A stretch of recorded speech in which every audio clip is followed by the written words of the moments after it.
Meus irmãos e minhas irmãs, paz e bem. Uma boa semana para todos e cada um de nós. Que a graça de Deus na nossa vida possa operar. Que a presença de Deus não seja em vão e que nós possamos progredir nas virtudes. Nessa semana, por 2 semanas, nós estaremos escutando a carta de São Tiago. É um texto interessante. Pensem que esse texto, o reformador Lutero, ele vai chamar que é uma carta como palha, no sentido assim que não vale nada. Mas ela se interessa sobre uma questão que é a resposta da fé na vida de quem crê. Ou seja, de não ter uma separação, uma dicotomia entre aquilo que se crê e aquilo que se vive, mas estarmos unidos em torno do Senhor também, até mesmo quando estamos fora da igreja.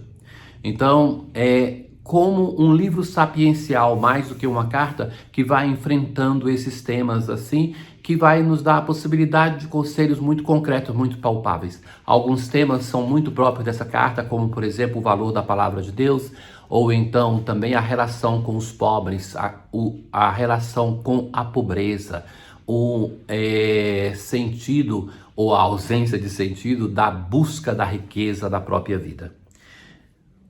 Nós hoje celebramos a memória de São Cirilo e São Metódio, muito importantes para os povos eslavos, sobretudo no esforço de enculturação do Evangelho. Vão ser muito perseguidos por isso, mas vão ser sustentados também nessa iniciativa pelo próprio Papa.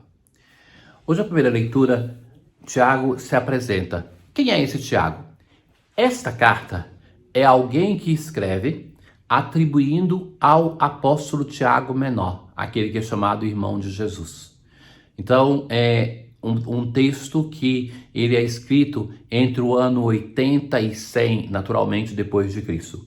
Tiago, servo de Deus e do Senhor Jesus Cristo. Então, esta consciência aqui já é herança do Antigo Testamento, ser servo do Senhor, servo de Deus, é ser um profeta, mas que é não somente de Deus como Pai, mas do Senhor Jesus Cristo. E esse título atribuído ao Senhor é aquele que reconhece que Ele é o ressuscitado, o Senhor. E hoje o tema é sobre a questão das provações na nossa vida. Meus irmãos, quando deveis passar por diversas tribulações, considerai isso como motivo de grande alegria. Que estranho, né? É difícil para nós pensar o ser perseguido, a doença, como motivo de grande alegria.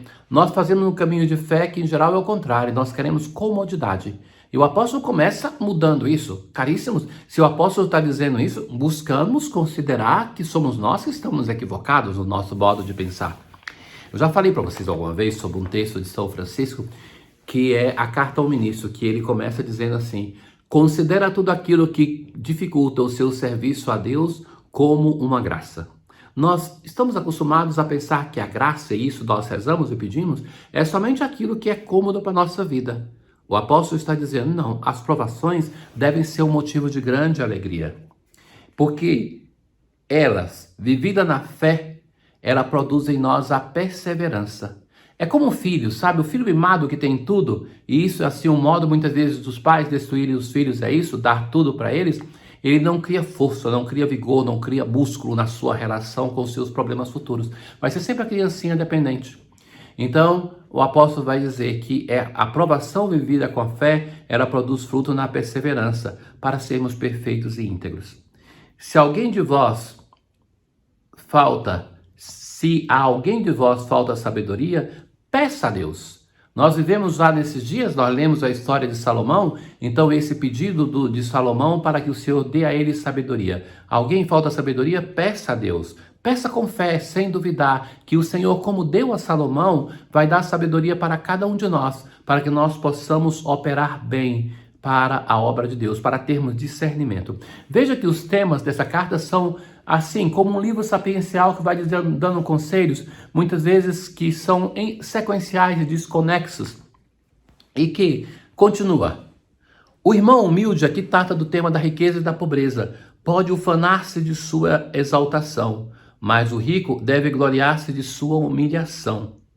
Então, que, com efeito, basta que surja o sol como a erva, que logo a erva seca, que a riqueza é uma ilusão. murcha o rico no meio dos seus negócios. Quantas vezes se vive a vida lutando pela riqueza para depois morrem o pobre e o rico igualmente. É uma prática que se tinha quando o jovem na Idade Média queria entrar no mosteiro, então se levava ele ao cemitério, se abria os túmulos dos grandes, dos reis e dos mendigos e falava para ele reconhecer quem era um, quem era o outro, e era tudo ossos. E assim para dizer que todos nós estamos assim diante de Deus, somos desnudados das nossas vãs glórias para sermos aquilo que nós somos. Hoje, o Salmo 118, vai falar sobre a provação e vai dizer assim: antes de ser por vós provado, eu me perdera, mas agora sigo firme a vossa lei. Ou seja, a provação faz com que alguém possa aderir de fato à lei, à vontade do Senhor. Para mim foi muito bom ser humilhado, porque assim eu aprendi vossa vontade. A humilhação, ela produz em nós o fruto que humildade vem de terra, de humus. Então, de nós nos consolidarmos na nossa rocha, que é o Senhor, nós sermos radicados no Senhor. Sei que os vossos julgamentos são corretos e com justiça me provastes, ó Senhor. Veja que a aprovação é colocada também como a ação de Deus. O Deus que permite que sejamos provados, o Deus que está ao nosso lado, mas que não nos abandona para que nós possamos crescer em meio à provação. Passar pelas dificuldades, pelas crises dessa vida, se nós passamos com a ajuda do Senhor, nós saímos mais fortes. No Evangelho de hoje, nós temos os fariseus que se aproximam de Jesus e começam a discutir. E para pô-lo à prova, pediram um sinal do céu. Sabe que a tentação daquela pessoa que crê é sempre ficar colocando à prova Deus e as pessoas de Deus.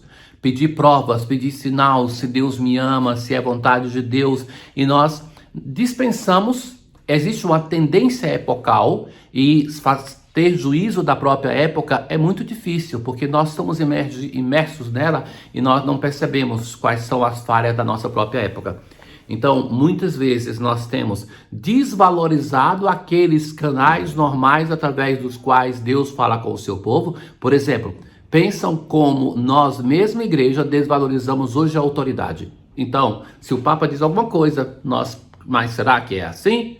Então, que se nós rompemos o nosso vínculo com a unidade, com o sucessor de Pedro, nós desmoronamos a nossa vida, o nosso castelo de fé. Então, que se crê mais na intuição subjetiva. Então, nós começamos a pedir sinais que mostrem como os fariseus pedem no Evangelho de hoje. E Jesus vai dizer assim: em verdade vos digo, a essa geração não será dado nenhum sinal. A essa estão me pedindo, nenhum sinal será dado, porque o Senhor já dá para nós tantos sinais como para os fariseus. Nós já tivemos nesse momento do Evangelho 2 grandes multiplicações dos pães e eles ainda estão pedindo sinais. Para quem não quer crer, você pode fazer todos os milagres do mundo, que não se vai provar nada. E para quem quer crer, não tem necessidade de nenhum sinal. Jesus entra na barca e vai para a outra margem, volta então para a parte dos hebreus, deixando ali os fariseus daquela parte da Decápole. Meus irmãos caríssimos, hoje a oração da coleta no dia de São Cirilo e São Metódio vai dizer assim: ó Deus, pelos 2 irmãos Cirilo e Metódio, nós temos na história da santidade da igreja alguns irmãos que juntos cresceram uma vida de santidade. Levastes a luz do Evangelho aos povos eslavos. Então todos aqueles povos ali que estão no leste europeu, que conheceram através do mérito desses 2 o Evangelho. Dai-nos acolher no coração a vossa palavra. Essa palavra que hoje o apóstolo falou tanto, que é viva, que é eficaz, e fazei de nós um povo unido na verdadeira fé e no fiel testemunho. Fé e testemunho. É isso que nós, olhando São Cirilo e São Metódio, nessa memória de hoje, nós suplicamos ao Senhor. Que nós prossigamos num caminho de fé com uma vida coerente, para que nós possamos testemunhar os valores do Evangelho. Tenham todos um bom dia. O Senhor esteja convosco, Ele está no meio de nós. Abençoe-vos o Deus Todo-Poderoso, o Pai, o Filho e o Espírito Santo. Paz.